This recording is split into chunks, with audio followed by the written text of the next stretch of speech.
आज का मिशन बिल्कुल साफ है। भारत के भू आकृतिक विभाजन यानी फिजियोग्राफिक डिविजन्स को समझना, और इसमें भी हमारा पूरा फोकस रहेगा उत्तर के पर्वतीय क्षेत्र पर, यानी कि महान हिमालय पर। हाँ, महान हिमालय।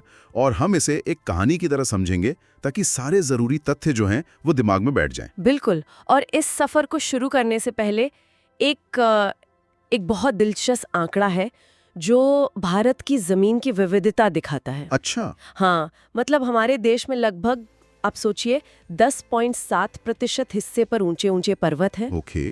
18.6% पर पहाड़ियाँ, 27.7% पर पठार और सबसे ज्यादा मतलब 43.0% हिस्से पर विशाल मैदान है। अरे वाह, मतलब पूरा 43% तो मैदानी है। जी।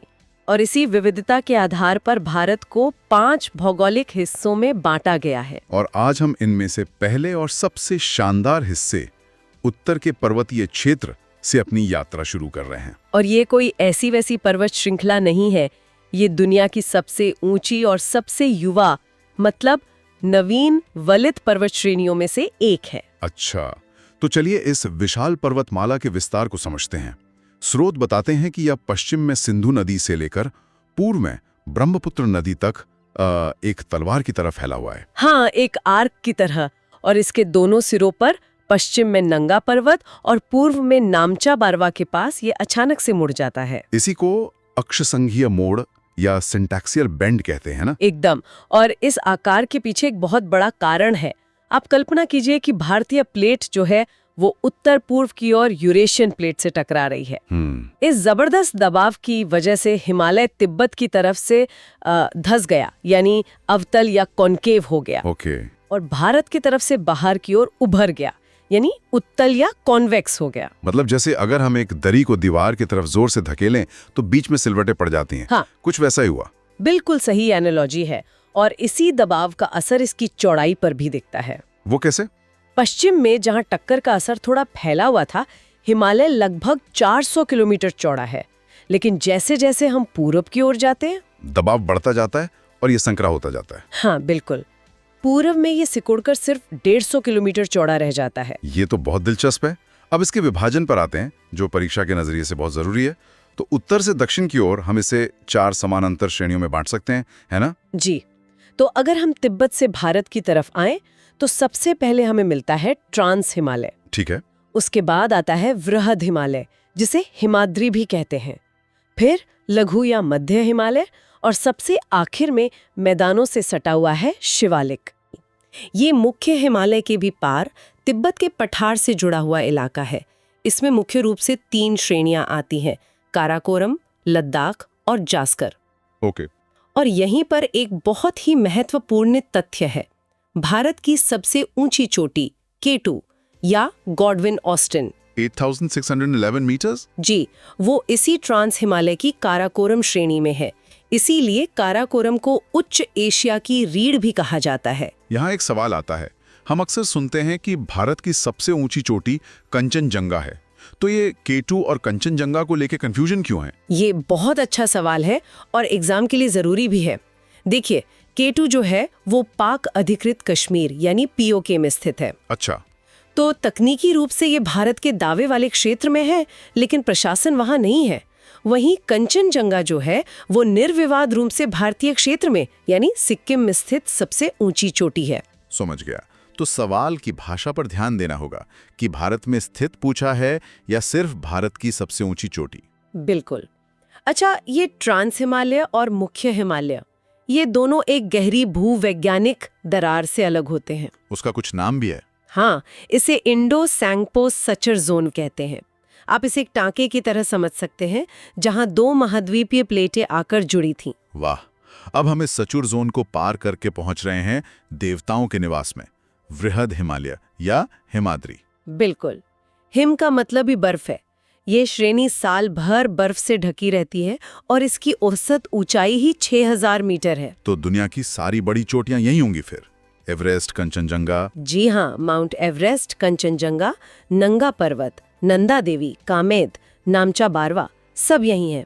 ये हिमालय की रीढ़ है, एक महान दीवार की तरह। और ये महान दीवार अपने दक्षिण की श्रेणियों से कैसे अलग होती है? क्या यहाँ भी कोई ऐसी दरार या फॉल्ट है? हाँ, वृहद हिमालय और उसके दक्षिण में स्थित लघु हिमालय के बीच में मेन सेंट्रल थ्रस्ट नाम की एक और बड़ी फॉल्ट लाइन है। तो इसका मतलब ये हुआ कि हिमालय का पूरा क्षेत्र भूकंप के लिहाज से इतना संवेदनशील इन्हीं फॉल्ट लाइंस की वजह से है। आपने बिल्कुल सही नस पकड़ी है। जब भी इन फॉल्ट लाइंस पर तनाव रिलीज होता है तो एक बड़ा भूकंप आता है। तो वृहद हिमालय एक बर्फीली ऊंची दीवार की तरह है। इस दीवार के ठीक दक्षिण में क्या है? वहां नजारा बिल्कुल बदल जाता है। जैसे ही हम वृहद हिमालय से दक्षिण की ओर उतरते हैं, हम पहुंचते हैं लघु या मध्य हिमालय में। अच्छा। यहाँ औसत ऊंचाई 3700 से 4500 मीटर के बीच है। यहाँ बर्फ की जगह हरे भरे जंगल और खूबसूरत घाटियां ले लेती हैं। पीर पंजाल, धौलाधार, मसूरी, ये सब श्रेणियां इसी का हिस्सा हैं। और जितने भी मशहूर हिल स्टेशंस हैं वो भी शायद यही हैं। एकदम सही। शिमला, कुल्लू, मनाली, मसूरी, दार्जिलिंग, वो सब इसी लघु हिमालय की गोद में बसे हैं। ये दिलचस्प है कि लघु हिमालय ने ऊंचाई और सुगमता के बीच एक स्वीट स्पॉट बना दिया पर्यटन के लिए। जी, और वृहद हिमालय और लघु हिमालय के बीच दुनिया की कुछ सबसे खूबसूरत घाटियां हैं, जैसे कश्मीर घाटी, कांगड़ा और कुल्लू घाटी। और ये लघु हिमालय सबसे दक्षिणी श्रेणी से मेन बाउंड्री फॉल्ट से अलग होता है।